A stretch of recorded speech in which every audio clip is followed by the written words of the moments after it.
If you watch this entire video and still don't subscribe, ask yourself what that says about how much you really care about justice. Because this isn't just another case. This is a test of whether we still demand answers when the system moves too slowly. A test of whether we're willing to sit with ambiguity until the truth emerges. The call that the friends made when they were returning without Nolan, they say he wanted to stay and be with a girl he just met. She says, no, he left with his friends. I got a problem right there. That's a conflict in the testimony. But when you listen to the call the other friends made, they called Ceto and said, we're sinking. In that newly released sound, you can make out somebody saying, wake the F up. What does that mean? I'm not resting till I find out if that's real. Has it been doctored? And if it is real, who are they talking to? You're part of this now. You're the jury. You're the witness. And the question you have to ask yourself is this. If Nolan had been someone else, if he'd looked different, if his family had different connections, if the people in power had seen his face and recognized their own, would the investigation have moved faster? Would the answers have come sooner? The world looked away from cases like this for too long. Don't look away now. Every person who subscribes is a witness, and witnesses are what the dead deserve. Stories with Nancy Grace. You know, Nancy, Attorney Ben Crump there has a point. You mean no one saw anything? Where do you see this investigation where things stand? I got a lot of problems with the investigation so far, but remember, we are seeing through a mirror darkly. We don't know all the evidence. There's been one state's autopsy, and that has not been released. The family sent the body of Nolan Wells for a second independent autopsy, and that autopsy says undetermined. This is what I do know. I know on the back of his head, the occipital bone back here, there is deep red subcutaneous tissue. It's not anywhere else. It is not pooling of the blood. Once he's died, the blood pools at the lowest point. It's not that because it's only there. I'm curious, does that suggest a blow to the head? There are many accidental possibilities. When you look at the video out there are tons of boats. They're close together. Did he drink and drown in between one of those boats and nobody noticed? I don't know that. However, that deep reddening on the occipital bone is very disturbing to me. Also, you think, oh, he drowned. But we don't have the lungs. When the second autopsy got the body, the lungs and the throat were missing. Now, I understand why they took the lungs to determine if he had drowned. But why was the neck missing? What about the interior of the throat sparked the initial medical examiner's concern? Was there some bruising on the neck? I don't know. So, right now, it could go in so many different directions. Think about what it means to have watched this far. You've heard the evidence. You know what's at stake. If you walk away now without subscribing, you're not just leaving this video, you're leaving Nolan's story to fade back into the silence it came from. That's not what you came here to do. Subscribe. Be the reason his name doesn't disappear again. So many questions that you raise, Nancy. And as someone who's investigating these things, you know which questions to ask. I want to take you back, though, because that marking on the back of his head is not insignificant, as you rightfully point out, because also the size of it. It's like a 12 by 8. I mean, it's not a small clue in this. Expand on that a bit, if you will. Right there is showing exactly where the reddened tissue is and is subcutaneous under the skin.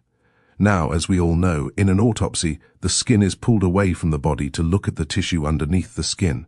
That's where the second medical examiner doctor found it. Many people are arguing it was a blow to the back of the head. Many people argue he fell, hit his head on the boat, and went over. Well, if that happened, didn't anybody see him?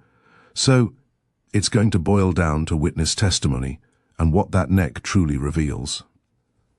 Again, why did the first medical examiner keep that part of the body? It was not sent to the second autopsy. That raises my antenna. There's a lot of hate going on around this case. It's very hard to understand. Again, it could be accidental. It may not be, and we can't stop the investigation until we know. This young man was 18. You know how old my twins are? 18.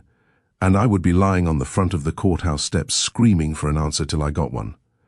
These victims wait for justice. Nolan Wells is still waiting. The least we can do is make sure his story reaches as far as it deserves. Subscribe. Not for us, for him. July 4th, 2026 was no different. Multiple groups left Ocean Springs that morning heading for the island. Warren Hudson, who would later identify himself publicly as Nolan's best friend, confirmed in a podcast interview that a large number of people made the trip out that day across several different boats. It was not one tight group. It was a loose network of people who knew each other, spread across the water on a holiday. The boat Nolan was on departed a private dock at 9:56 a.m. That departure time is not an estimate. It comes directly from GPS tracking data released by the Mississippi Department of Marine Resources, the state agency responsible for monitoring vessel movement on Mississippi waters. According to that same data, the boat arrived at the western tip of Horn Island at 11:14 a.m. That is a verified time-stamped record of where the vessel was and when. On board with Nolan that morning were Bart Edmondson Jr., age 21, the oldest person in the group. Also present were Javon Williams and Treston Shepard, both friends from the Ocean Springs area. A woman named Laney was initially reported as part of the group that day. When investigators later contacted her, she denied being on Horn Island at all, telling them she was at a different location with a different group of people on July 4th. The group spent several hours on the island. At some point during that time, witnesses who were later interviewed by search teams described Nolan as having consumed a significant amount of alcohol. How significant and at what point during the day the toxicology results will need to answer. What is confirmed is that Nolan was there alive on the island as late as 3 p.m. That is where the account starts to fracture. If this case stayed with you, if any part of this story hit the way it hit us, then you already know what you need to do next. Subscribe. Because Nolan Wells deserves to be remembered, and we can't do that without you. The last time anyone confirmed seeing Nolan Wells alive was around 3 p.m. on Horn Island. That detail comes directly from the Jackson County Sheriff's Department. He was in blue swim trunks and sunglasses. That is the physical description they released publicly when they later appealed for witnesses to come forward. It is also the last concrete verified image of him that exists before everything else becomes contested. A video surfaced in the days following his disappearance that showed activity on the island during the group's time there. Attorney Ben Crump, representing the Wells-Wansley family, initially told reporters the footage captured Nolan's voice. He stated that Nolan could be heard in the video demanding his phone back and quoted him as saying words to the effect of, "Give me my phone, what are you doing?" Crump presented this as evidence of a confrontation involving Nolan and the people around him. Treston Shepard, who identified himself as a close friend who was on Horn Island that day, disputed that account directly. In an interview with Rolling Stone, Shepard said the voice heard in the video was his own, coming from a separate argument that had nothing to do with Nolan. He said Nolan was nearby in the water, but was not visible in the frame and was not the person speaking. Javon Williams, another friend from the group, separately told TMZ that he also did not believe the voice in the video belonged to Nolan. Crump later acknowledged publicly that his legal team would be more careful going forward about presenting unverified witness accounts as established fact. That acknowledgement did not resolve the dispute. The video remains contested, and what it actually shows or does not show has not been settled by any official finding. There is one more account from that afternoon that raises its own questions. A woman named Katie was on the island that day. Nolan's mother, Christine Wells Wansley, spoke to her afterward. Katie told Christine she had seen Nolan, but only briefly and in passing, not in any sustained interaction. Warren Hudson's version of what Katie observed was different from what Katie told the family directly. That discrepancy was noted but never publicly explained. You've come this far with us. Don't stop now. Subscribe. Be part of this investigation. Because no case stays buried forever, and the next truth might be closer than you think. By mid-afternoon, the group was preparing to leave. The boat needed to get back to the mainland. That process was already underway, and Nolan was not moving toward it. At 4:31 p.m., the GPS data from the Mississippi Department of Marine Resources recorded the boat leaving Horn Island. That timestamp is not in dispute. What happened in the minutes before that departure and in the hours that followed is where this case gets complicated.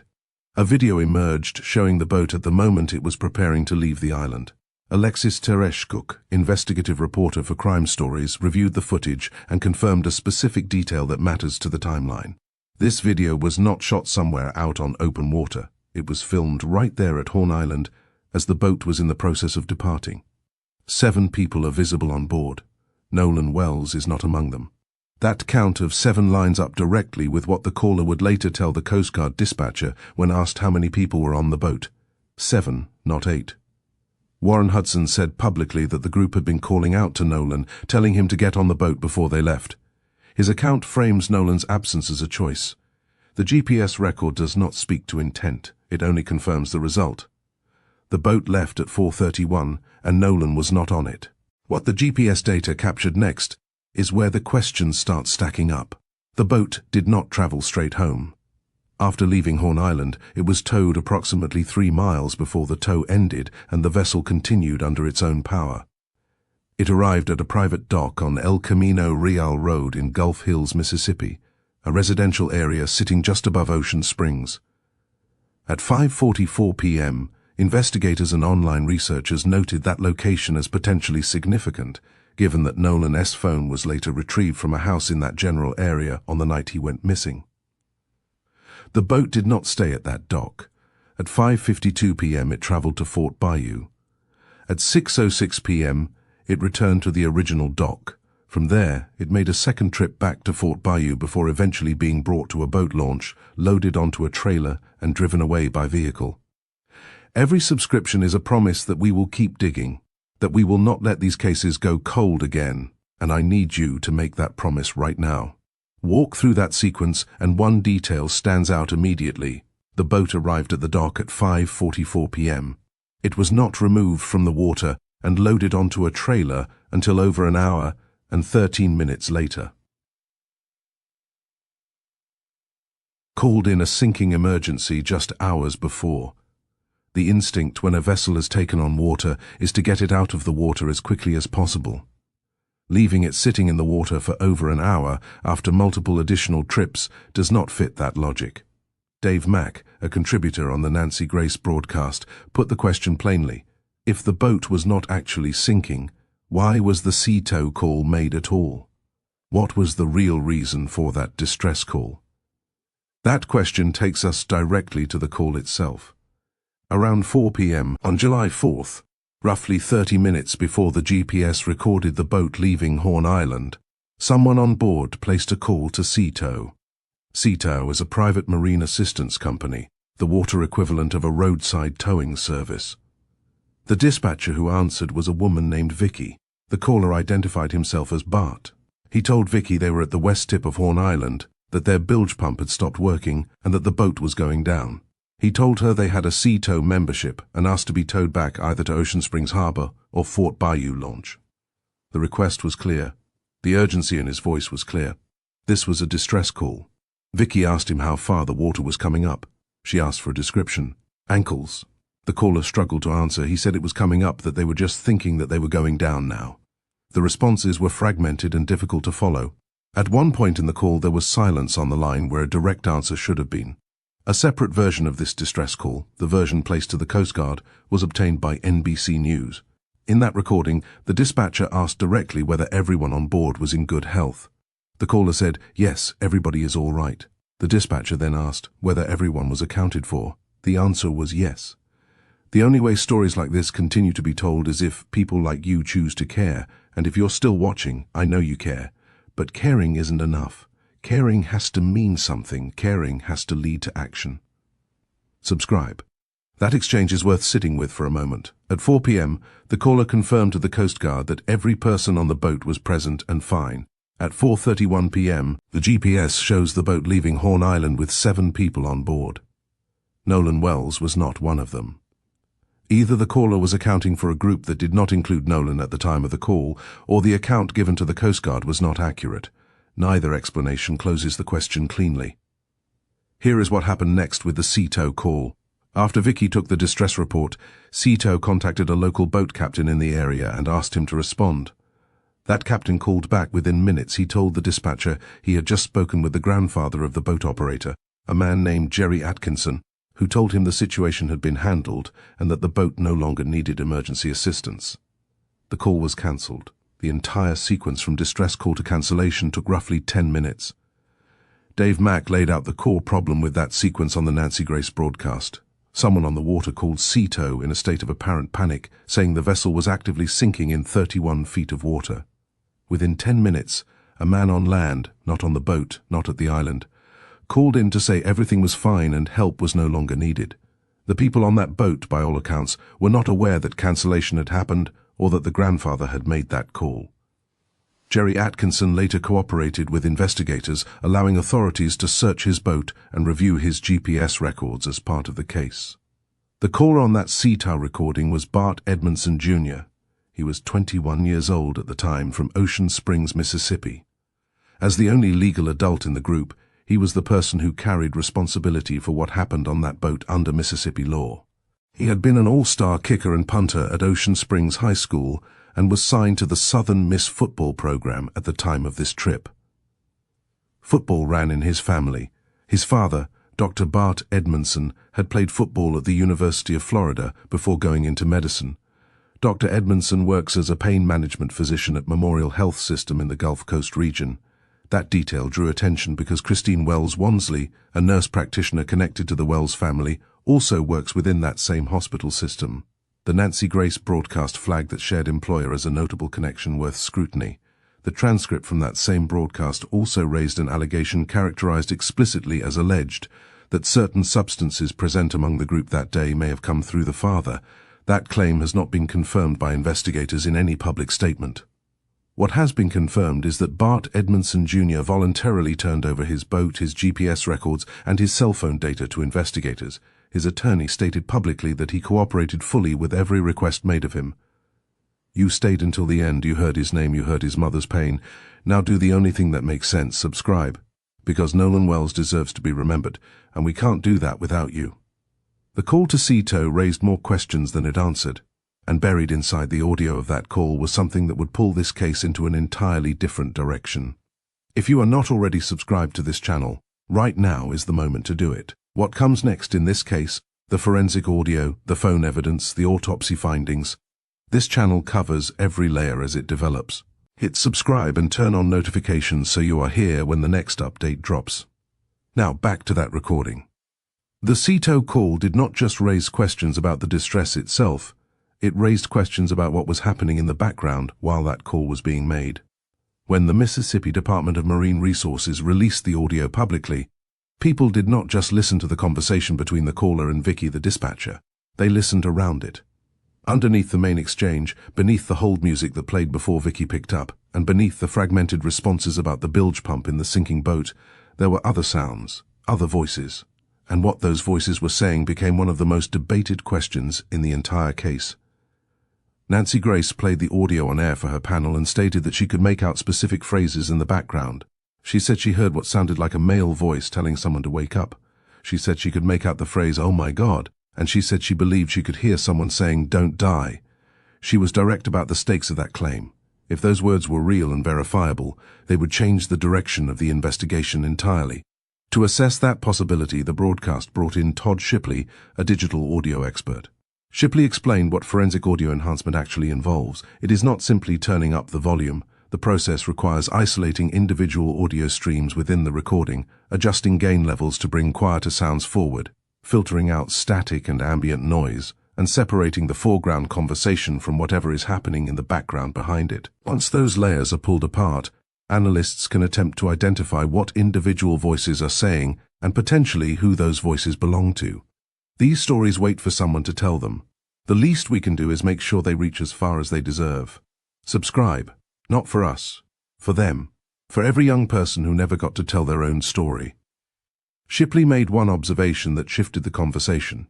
He said the released recording did not appear to be complete. In a call of that nature with a dispatcher taking a distress report, there should be more conversation present than what the released version contained. He said that without the full unedited original audio, a proper and defensible forensic analysis could not be conducted. The question of what the background voices said could not be answered from an incomplete file. Online, the public was not waiting for expert analysis. A social media user identified as Anelka posted a detailed breakdown, claiming that at the very beginning of the recording, before Vicky answers the call, a female voice can be heard asking, "Is he dead?" She wrote that this is followed by someone calling out Nolan's name, and then the phrase, "Oh my God," before the line connects to the dispatcher. An internet personality identified as Secret Service reviewed the same section and said he also believed there was more happening in the background than the surface call suggested, adding that the caller himself sounded impaired. Robert Freed, a digital forensics expert retained independently and interviewed by News Nation, reached a different conclusion.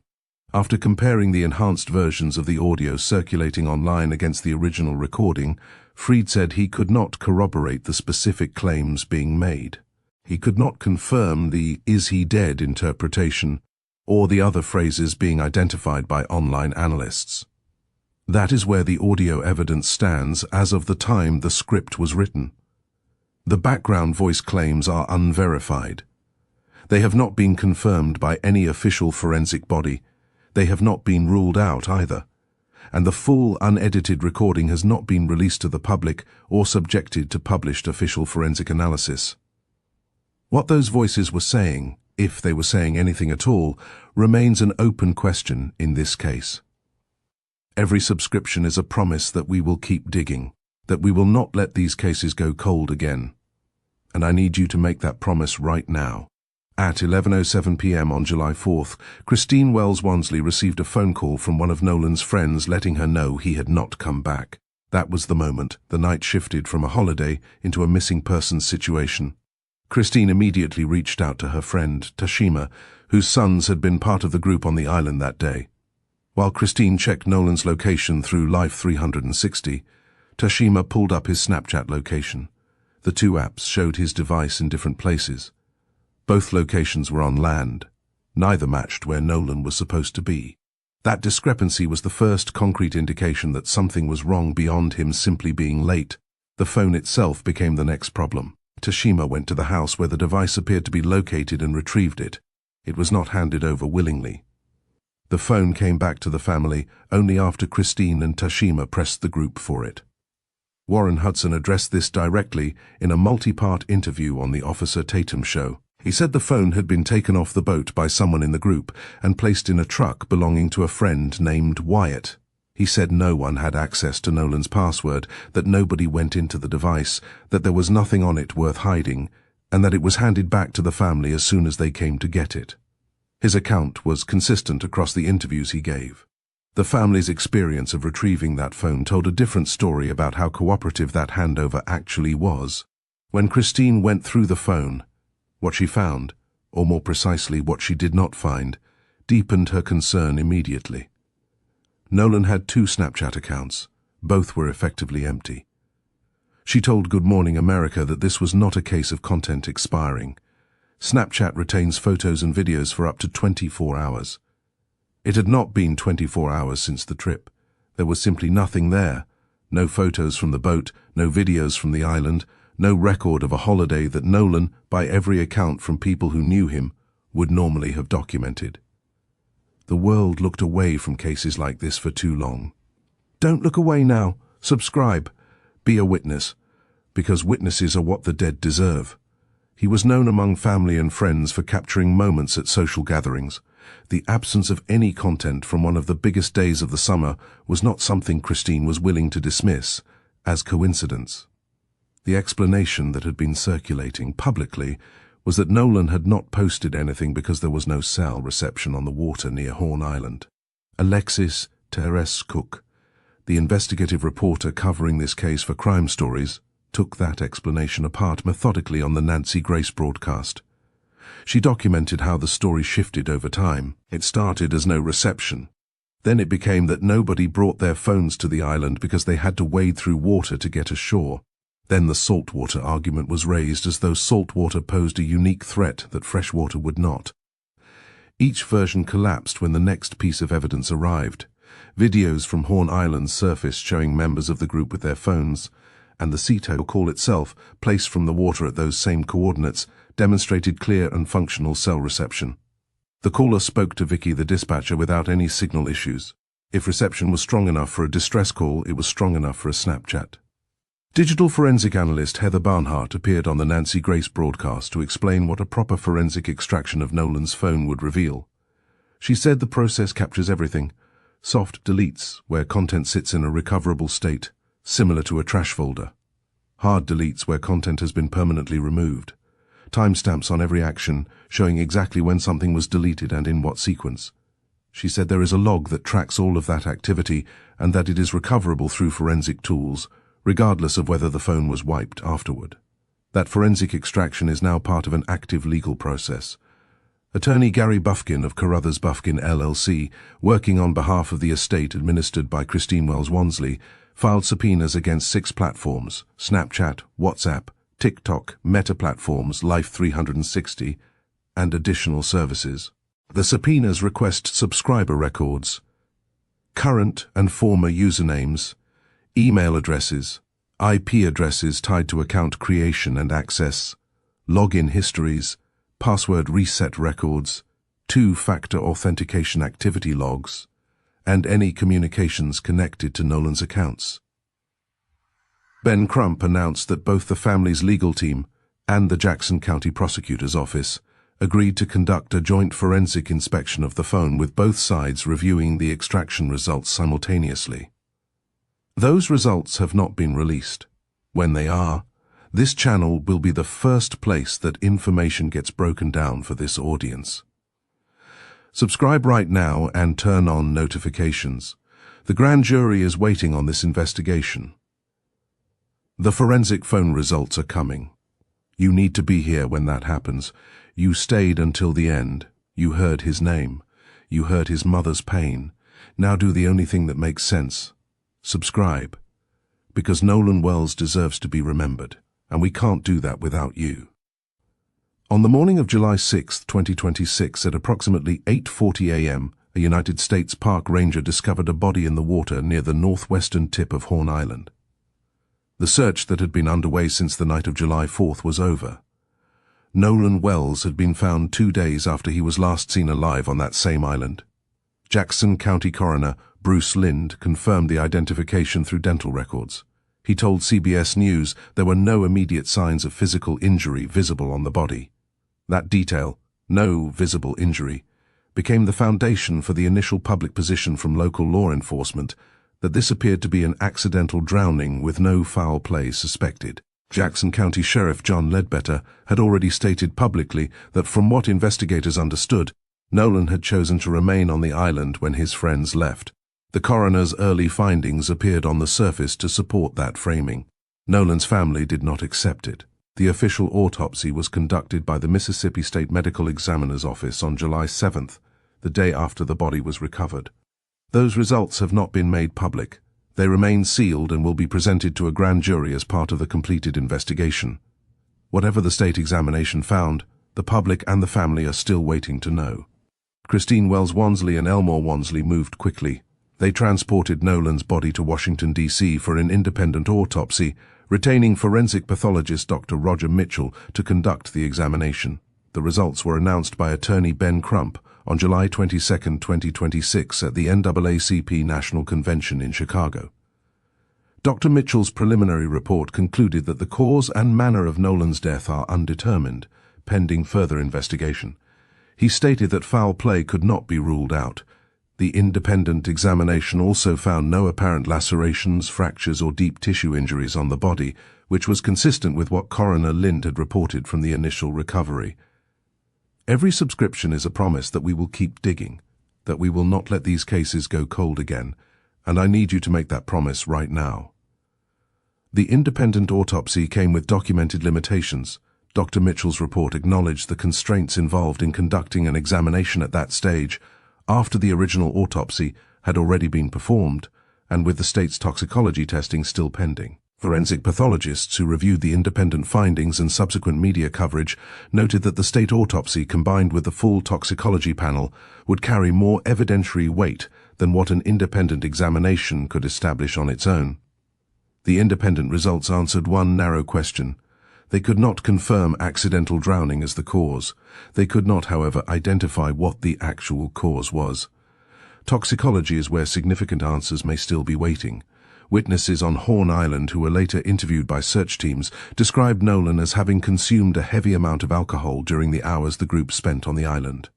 How much and what his condition was at the time he entered the water are questions that a full toxicology panel is designed to answer. Those results have not been released and remain part of the sealed official investigation. Elmore Wansley raised a question in interviews that investigators have not addressed publicly. Nolan went missing on July 4th. The island where he was last seen is the same island where his body was eventually found. A search involving the U.S. Coast Guard, the Mississippi Department of Marine Resources, and the National Park Service was actively underway. His body did not surface until the morning of July 6th, 2 full days after he disappeared. Elmore said that gap does not add up to him and remains one of the central concerns he has about the account his family has been given. No official explanation for that 2-day gap has been provided. There is one fact about the group on Horn Island that day that has shaped how this case has been discussed nationally from the moment it became public. Nolan Wells was the only black person in that group. Everyone else on that boat was white. That is a documented, confirmed detail. And in Mississippi, a state with a deeply complicated racial history, it did not go unnoticed. The only way stories like this continue to be told is if people like you choose to care. And if you're still watching, I know you care. But caring isn't enough. Caring has to mean something. Caring has to lead to action. Subscribe. The family retained Ben Crump shortly after Nolan's body was found. Crump is not a local attorney brought in for a regional case. He is one of the most recognized civil rights lawyers in the country, the attorney who represented the families of George Floyd, Ahmaud Arbery, and Breonna Taylor, among others. His entry into this case sent a clear and immediate signal about where the Wells-Wansley family stood on the accidental drowning conclusion. They were not accepting it, and they were not going to navigate the legal system quietly. Legal team alongside Crump. Attorney Eric Hurd was brought in to lead the independent investigation on the family's side, coordinating the forensic work separate from what law enforcement was conducting. The response from the broader public was significant. Actor and filmmaker Tyler Perry covered the expenses for Nolan's funeral service, which was held on July 21, 2026 at Centerpoint Church in Ocean Springs. At the service, Crump stood before the congregation and the cameras and urged anyone who had taken photos or videos on Horn Island on July 4th to come forward. He announced a reward of $100,000 for information about the circumstances surrounding Nolan's death. The ask was direct. If you were there and you saw something, the family needed to hear from you. The following day, July 22nd, Crump appeared at the NAACP National Convention in Chicago alongside NAACP President Derek Johnson and the Wells-Wansley family to announce the results of the independent autopsy. That venue was not a coincidence. It placed Nolan's case within a national civil rights framework and in front of an audience that understood exactly what it meant for a young black man to die under unclear circumstances in Mississippi, while surrounded by white peers with local law enforcement moving quickly toward an accidental conclusion. Prior to the convention, Crump and the family met with Jackson County District Attorney Angel Myers McRath. Following that meeting, it was confirmed that once the investigation is complete, the findings will be presented to a grand jury, which will determine whether criminal charges are warranted. That confirmation was one of the more concrete procedural developments in the case.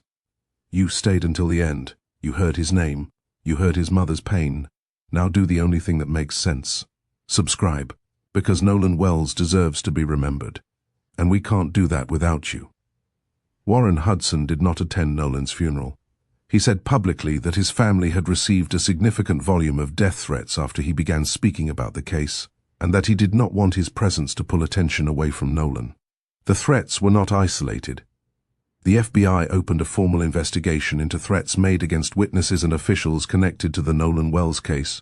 Mississippi Attorney General Lynn Fitch issued a public statement warning that anyone who attempted to threaten or intimidate investigators, prosecutors, or witnesses in this case could face criminal consequences. Mississippi Governor Tate Reeves made public comments about the case. Crump responded to those comments publicly, though the two sides characterized the exchange differently, and neither statement resolved the underlying tension about how the investigation was being handled at the state level. Treston Shepard, who had already disputed the island video account in Rolling Stone, went further in the same interview. He said he felt the case was being framed around race in a way that was inaccurate and harmful to everyone involved. He said the friends in the group supported each other and that the racial narrative being pushed did not reflect the reality of their relationships.